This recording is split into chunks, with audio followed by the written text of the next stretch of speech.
Nous sommes réunis aujourd'hui, ici à Rabat, pour lancer les assises nationales de l'intelligence artificielle. Ces assises ont réuni plus de 2000 personnes pendant déjà cette matinée et nous avons discuté des objectifs que je pourrais vous donner tout de suite, les objectifs des assises, et je pourrais aussi vous donner quelques informations sur le déroulé. Alors, comment ça se passe? Ces assises sont un momentum national pour échanger et pour lancer, poser les jalons d'une feuille de route pour développer l'intelligence artificielle. À la fin des 2 journées, nous allons sortir avec des recommandations, un plan d'action pour développer l'intelligence artificielle du Maroc au Maroc par les Marocains. Qu'est-ce qui va se passer pendant ces 2 jours? Donc, il y a des sessions plénières avec, par exemple, ce matin, nous avons eu un panel ministériel de très haut niveau où tous les ministres présents ont donné des informations sur l'articulation de leur secteur et l'apport de l'intelligence artificielle à leur secteur. On a eu le secteur de la transition énergétique avec Madame la ministre Leila Ben Ali qui a développé la connexion très étroite entre l'énergie et le développement de l'intelligence artificielle, en particulier les data centers.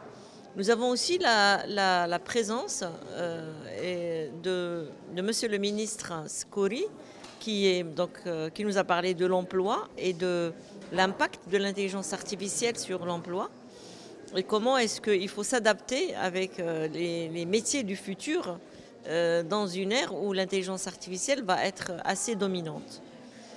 Par ailleurs, nous avons eu Monsieur le ministre Mohamed Barada qui nous a parlé de l'impact de l'intelligence artificielle sur les nouvelles formes de l'éducation. Vous savez, aujourd'hui, l'intelligence artificielle est utilisée énormément dans les écoles pionnières et puis dans ce qu'on appelle les classes inversées. Alors la question, c'est aussi de voir où est-ce qu'on peut utiliser l'intelligence artificielle pour améliorer l'éducation de nos enfants et également l'éducation tout au long de la vie. Et puis nous avons eu M. Chakib Lailish, donc le président, le DG de la CGEM, qui nous a parlé de l'impact de l'intelligence artificielle au niveau des entreprises marocaines. Donc il y a un consensus lors de ce panel sur le fait qu'il va falloir s'adapter aux changements apportés par l'intelligence artificielle et investir dans le développement de l'intelligence artificielle et des infrastructures qui sont liées à l'intelligence artificielle. Parmi ces infrastructures, il y a les supercalculateurs et il y a les data centers qui vont héberger les données. Nous avons ensuite eu un deuxième panel de très haut niveau aussi qui a abordé la question de qu'est-ce qu'un système d'intelligence artificielle de confiance.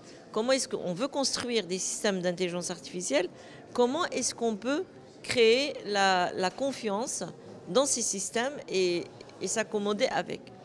Alors, dans mon intervention, j'ai parlé de la relation entre le citoyen et l'intelligence artificielle et la démocratie.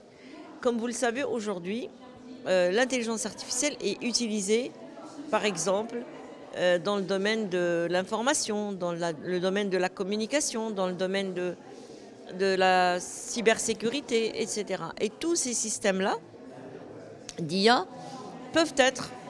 L'IA a quelque chose d'assez paradoxal, c'est-à-dire elle peut être utilisée à bon escient, mais il y en a d'autres qui peuvent l'utiliser à mauvais escient. Et donc, il est très important de s'armer de bonnes pratiques et de mettre en place les régulations et les juridictions nécessaires pour accompagner, pour tirer bénéfice et accompagner ces développements de l'intelligence artificielle.